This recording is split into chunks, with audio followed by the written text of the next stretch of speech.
Саламатсыздар ма?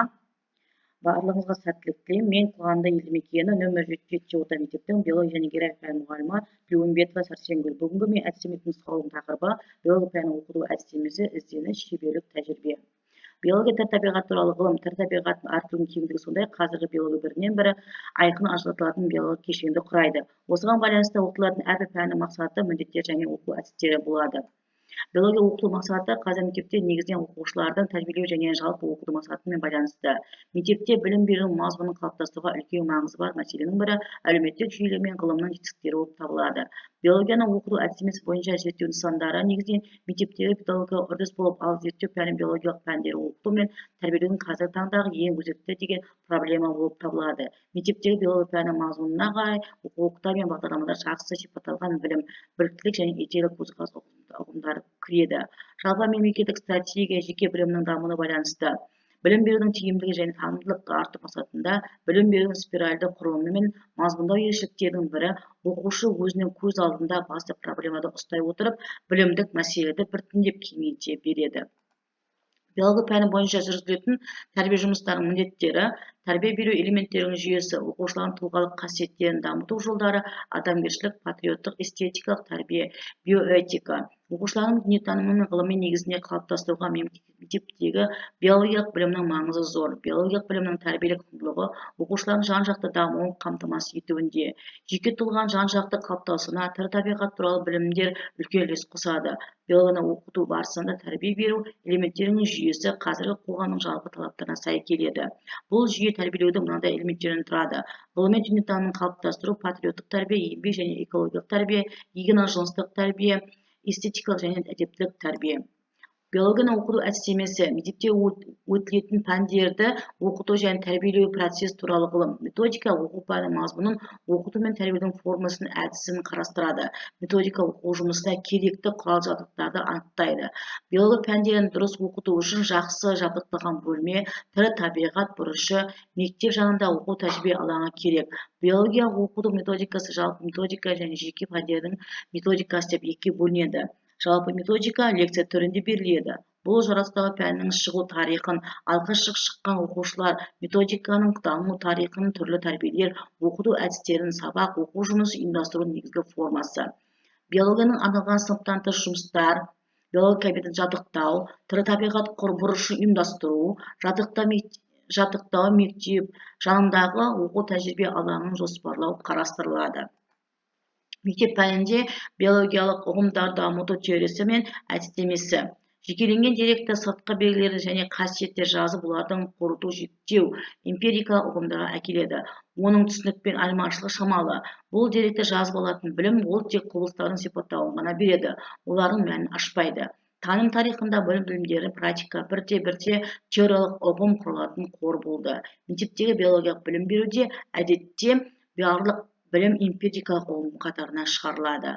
Ұғымдарды дамыту әдістемесі принциптері: табиғи нысандардың немесе олардың көрінісін қабылдаудан, олар жөніндегі түсінікке дейін, түсініктен ұғымға дейін, қарапайым ұғымдардан, күрделі бірнеше элементтен тұратын арнайы ұғымдардан, жалпы биологиялық ұғымдарға дейін.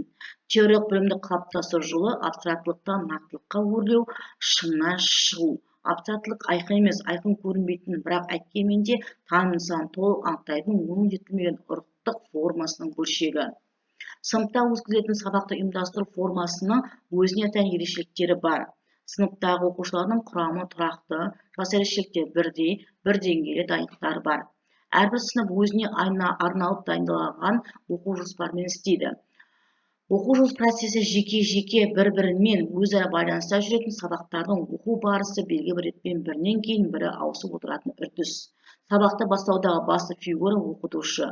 Оқушылардың танымдық қызығушылығын арттыру әртүрлі әдістер мен тәсілдерді қолдану арқылы жүреді. Сондықтан сабақ жүргізудің осындай формасы ең негізі деп есептеледі. Қазіргі кезде мектепте бұдан басқа да көмекші формалары қолданып келеді. Мысалы, сыныптан тыс, сабақтан тыс, үйде орындалатын жұмыстар, консультация, қосымша сабақ, факультативтер, экскурсия, мектеп учаскесіндегі жұмыстар, шеберханалық жұмыстар, табиғат бұрышындағы жұмыстар, тағы басқа. Оқу жүйесінің ұйымдастыру формасы ең басты түрі сыныпта өткізілетін сабақ болып есептеледі. сабақ процесінде ұйымдастыруы белгілі бір уақыт аралығында жүргізілетін жеке элементтерден кезеңдерден тұратын толық қалыптасып өткізілетін процесс деп айтуға болады.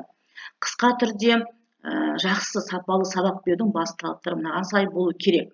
Сабақты оқу тәрбие процесінің негізгі заңдылықтарына сүйене отырып құрастырып, ғылымның педагогикалық практиканың алдыңғы жетістіктерін пайдалана отырып дайындау.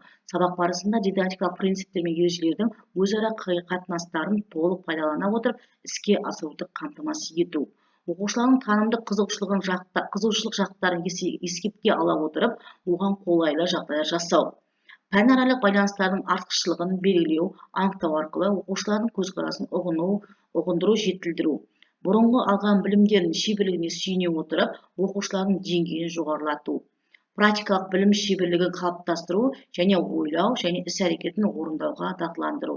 Әрбір сабақты ұқыпты жоспарлау, болжам саралап, бақылап отырып, дұрыс басқару. Биология сабақтарының құры мен типтері. Биолог әдістемешілер сабақты бірнеше кезеңге бөліп көрсетеді. Жаңа білімді оқып игеруі, оларды бекіту мен тексеру, үй тапсырмасын ұйымдастыру. Сабақ типтері, теориялық жағдайлар мен дидактикалық принциптер және практикасы тұрғысынан келсек, биологиядан сабақтан мынандай түрін бөліп қарауға болады. Жаңа материалды оқып үйрену, білімді бекіту сабағы, талдап қорыту, білімді жүйелеп және оны қолдану, аралас немесе құрастырылған. Танымдық ойындар әдісі нақты жағдайдың көрінісін жасай отырып, арнайы ситуациялар жасау арқылы оның сол жағдайдан шығу жолдарын табуға арналады. Іскерлік ойындар оқушының танымдық қызығушылығын арттырады. Осындай әдістерді оқушы ойындар арқылы іске асырады. Осы ойын кезінде ол өзінің белсенділік қызметін көрсетуге тырысады. Соңғы кездері мектеп қабырғасында да, жоғары оқу орындарында да осы әдісті жиі қолданып, өзінің ретті орнын бағасын алып отыр. Биология пәнін оқыту және процесін жетілдірудің ең басты шарты оқушылардың білімін тексеру болып табылады. Енді оқушылардың білімін бағалау әдістерінде формаларына жеке-жеке тоқтап баға берейік. Ауызша жауап түрінде тексеру арқылы оқушының ақпаратты байқаулармен қатар сөйлеу мәдениетінің қалыптасуы, сөйлемді құрастыру сауаттылығы, материалды логикалық бір жүйеде түсіндіріп білуге болады. Жауапты жазбаша түрде тексергенде оқушы қатысқан сұраққа еркін, кең түрде жан-жақты қамтып, кейде өзінің шығармашылық шеберлігін де келтіре отырып жауап беруі мүмкін. Биология пәні бойынша сыныптан тыс өткізілетін жұмыстар. Биология пәні бойынша сабақтан тыс оқытуды ұйымдастыру. Оқушыларға білім және тәрбие беруде басты міндет атқаратын оқу процесінің формаларының бірі сабақтан тыс және сыныптан тыс жұмыстар болып саналады. Сабақтан тыс жұмыстар биология кабинетінде, табиғат аясында, оқу тәжірибе алаңында орындалады. Жұмыс тәжірибе өсімдіктерінің гербарийлері бақылау арқылы жүргізіледі. Әрбір оқушы жылына 1-2 жұмысты сабақтан тыс жағдайда орындауы керек. Мысалы, биология кабинетінен пәннен берілген тапсырма суда өсіретін өсімдіктермен тәжірибе жұмысында 2 ай уақыт, оттегінің бөлуіне арналған тәжірибе 3 күн, тамырдың несін анықтауға 2 күн уақыт керек. Қорытындылай келе, қорыта айтқанда, оқушы биология пәнін тиімді оқытушы мұғалімнің үздіксіз ізденісі, кәсіби шеберлігі, жинақталған тәжірибе ұштастыра отырып берумен тығыз байланысты. Қазіргі білім беру талаптары оқушыны дайын ақпаратты қабылдаушы емес, өздігінен ізденетін, зерттейтін, қорытынды жасай алатын тұлға ретінде қалыптастыруды көздейді. Осы әдістемен нұсқаулыққа ұсынылған оқыту әдістерін мен тәжірибелік жұмыстарда мұғалім сабақ үрдісін жаңаша ұйымдастыруына, оқушылардың пәнге деген қызығушылығын арттыруға, биологияның білімді өмірмен байланыстыра меңгеруіне мүмкіндік береді.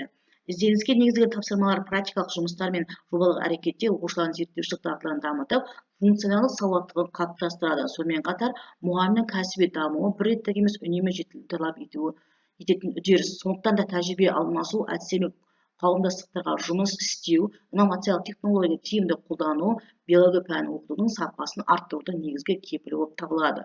Осы нұсқаулықтағы ұсыныстарды жүйелі түрде қолдану нәтижесінде оқушылардың оқу жетістігі артып, экологиялық мәдениеті қалыптасқан, ғылыми тұрғыда ойлай алатын белсенді азамат тәрбиелеуге жол ашады. Биология мұғалімнің кәсіби болашағы, ізденіс, шеберлік және тәжірибе сапалы білім негізі. Тыңдағандарыңызға рахмет.